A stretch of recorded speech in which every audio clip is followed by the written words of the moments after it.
It's January, which means it's Canuary. Welcome, friends, here at that 1870s Homestead, and my name is Rachel.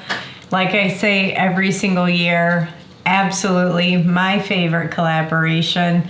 Next to Croctober, or in front of Croctober, stick around for October if you're new here, because we take part in Croctober as well.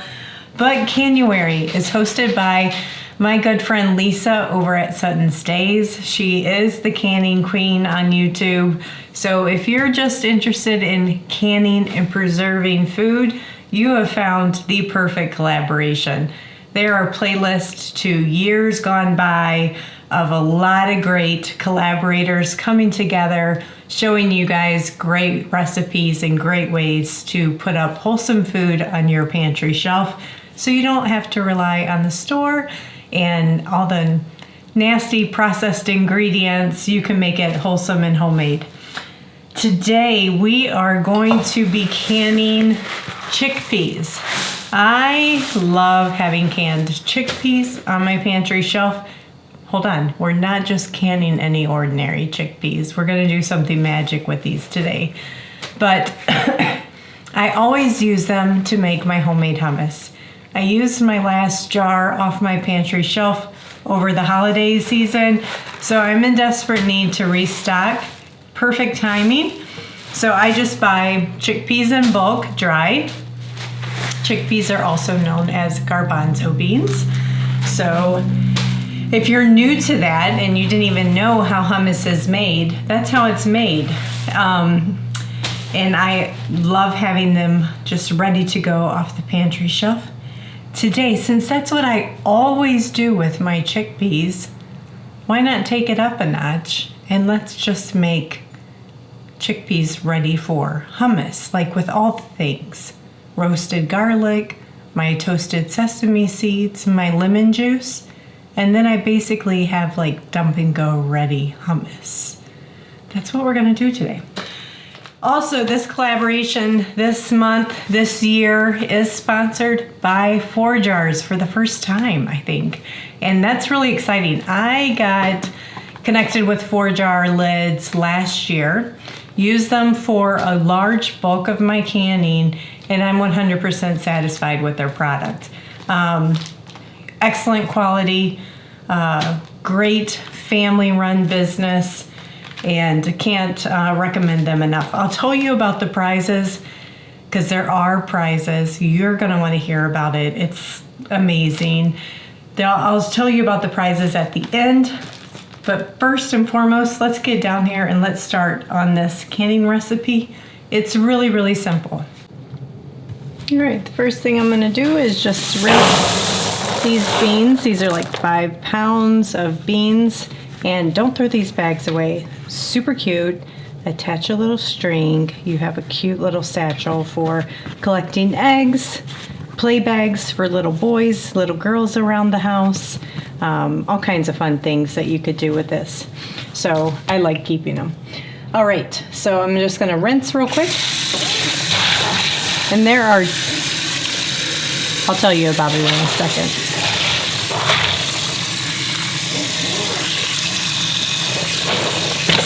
All right, I'm just gonna bring these beans up to a boil. Once it's at a boil, I'm gonna cut off the heat, cover it, and let those sit for an hour. That's called quick boiling. It's a quick way to get your beans ready to use. If you wanted to do it the traditional way, it would be soak your beans overnight, and then they would be ready to use, have absorbed that liquid back. But this is just a quick method to do that. And I typically, when I can my beans, don't even bother with this process. They just reabsorb liquid through the canning process. That's just not the most recommended way for teaching new people anyway how to can. So we're just gonna go ahead and follow some rules that you should be aware of. Now, while those beans are cooking, I need to roast my garlic. So let me get my sheet pan.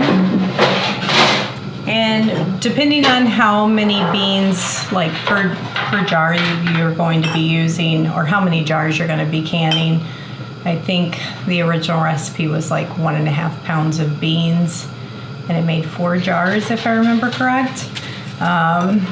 So I'm just expanding that. I'm assuming I'm going to get like 2, 4, 6, 8, 10, 11 jars is what I have out. So I pulled out enough for 3 cloves, if there was some small, maybe 4 cloves of garlic per jar. And you could just do it that way. Peel your garlic, give it a little smush, just to let some of the aroma and flavors out. But I'm gonna take it up to the next level, and we're gonna roast these.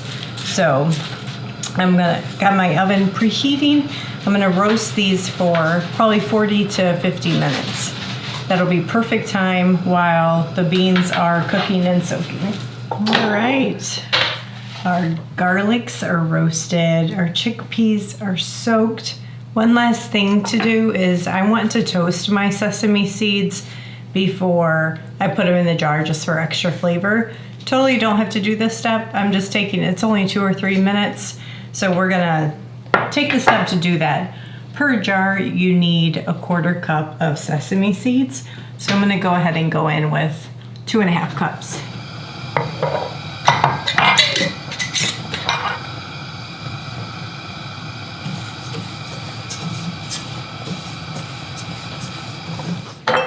Okay, I'm gonna go through and I'm gonna add just like 1/4 cup, like I said, of sesame seeds to each pint jar.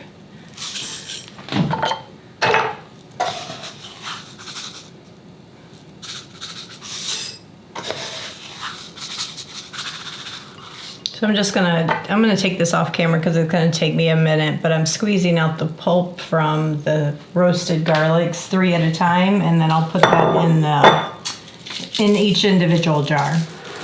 I don't know how to make this thing focus, but there's 3 nice garlic cloves in every jar. So now we're gonna take just got my tea kettle heating up with warm water. We're gonna take our rehydrated beans and go just shy of 1 inch of headspace. A little bit more. So probably like that, right below the neck. I think I'm gonna have plenty that I'll have enough to do a second round of canning of just plain garbanzo beans. We'll see how far this goes. Not too much.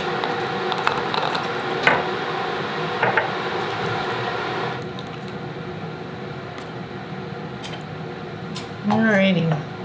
These ones didn't rehydrate quite as much, so I'm going to just take a little extra out just to be safe so I don't get any siphoning is my hope. So I'll leave them a little extra room. They were just at the top of the jar. I think not enough water covered those. Those are pretty good. Okay, so the rest of these are fully rehydrated. All right, I think I can fit 5 more jars in my All-American. So I'm gonna run down, get some more jars, get those washed up, get those filled, and we'll see how much left I have. We've got 2 more steps to go and then we're ready to can. Well, before I get to filling my jars, I'm gonna go ahead and get my hot water in my canner and get that heating up.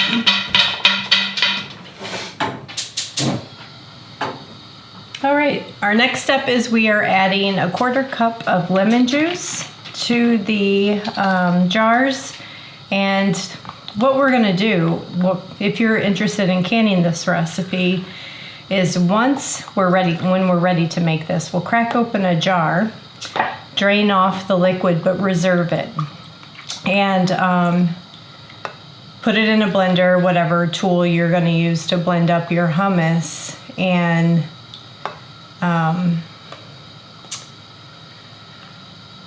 add 1/8 of a cup per pint of chickpeas of olive oil and blend that together, and then add back the amount of juice that you have for the texture of hummus that you like. Some people like really thick hummus and some people like it thinner.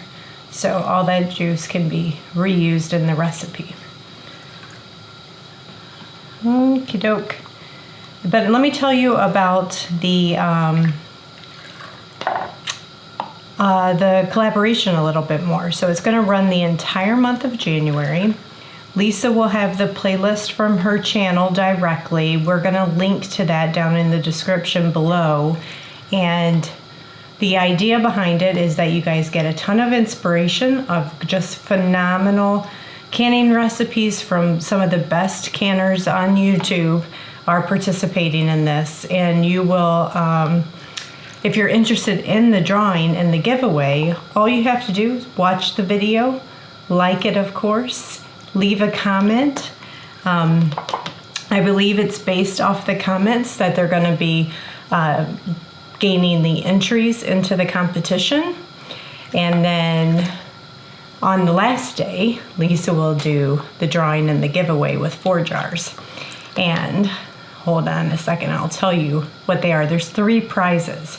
It's just really, really awesome. Okay. Oh, I didn't show you too. That's all the chickpeas I had left. Like, maybe 3/4 of a cup. So I ended up having exactly, if you're interested, a 5-pound bag of the garbanzo beans, a canner load. For me, that's 16 pints. And no, 14 pints. 2, 4, 6, 8, 10, 12, 14. Oh, I did do 16. We'll see if we can fit 16 in there. Another great way to use your garbanzo beans, if you don't want to just do hummus, drain them, drizzle them with some olive oil, throw your favorite seasonings on them, air fry them or roast them for a delicious healthy snack. So that's what I'm going to do with these, just throw them in the air fryer and then I'll have them to snack on. Now I'm topping this with water.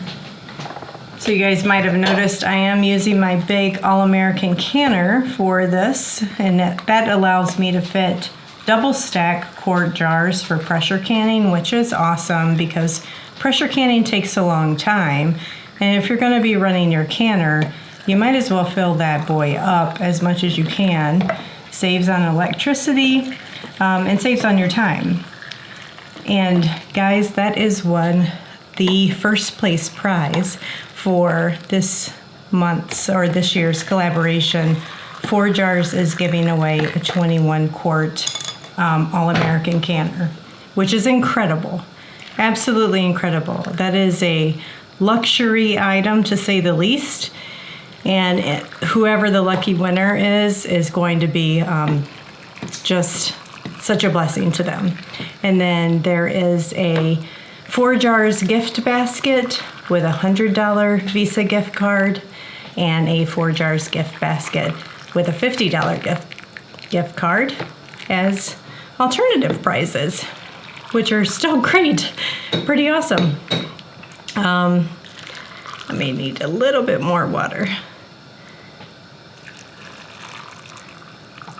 Yep, I'm going to heat up just a little bit more water to top those last 2. I will debubble, and debubbling is sometimes when you're filling jars that are not purely liquid, that have solid contents in them, it'll create air bubbles. And you want to get all those air bubbles out. And oftentimes what you find when you do that is the amount of liquid that you think is in the jar is actually lower once you get all those air bubbles out, and you might have to come back and add some more water. So we're taking our water up to 1 inch of headspace in this recipe. Okay, everything is filled and debubbled. Now you can use water or vinegar. I tell you what, water would be plenty fine on this. There was no sticky residue or anything that sometimes you need that little bit of vinegar to wipe off. But we're cleaning the rims of our jars now, just making sure that there's nothing on there that would get in the way of those good ForJars lids from sealing. We're going to clean them all up, and then we will put our lids on, which if you have not tried ForJars lids and you would like to try them, we have a discount code that we will leave in the description box for you below. and offer that up to you to just get a small discount to try it. Make sure that you like them as much as we do. But yeah, I think we are super, super happy with them, and we'll continue to use them. And found their customer service, and just the company is a beautiful company to work with. Alrighty, so I'm putting all my lids on, and we'll go back, put our rings on finger tight. And I like explaining that process, so hold on, I'll share that with you in just a second. Okay, so finger tight, you've got your ring. Set my jar here. I'm going to spin it just with using my fingertips, and then you take your fingertips till you can't, I'm not using anything but my fingertips. I'm not turning my wrist. The camera's a little low. Let me go up a little bit. So yeah, I was just finger tight. I'm not turning my wrist, just my fingers. And that is a good finger tight tip.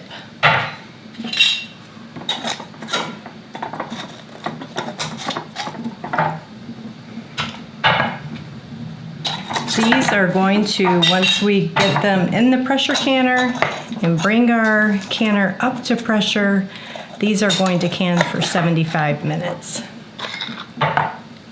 Now, how about some recipe inspiration? Recipes, yes. We have several videos on our channel of me making different variations of hummus from my home canned chickpeas.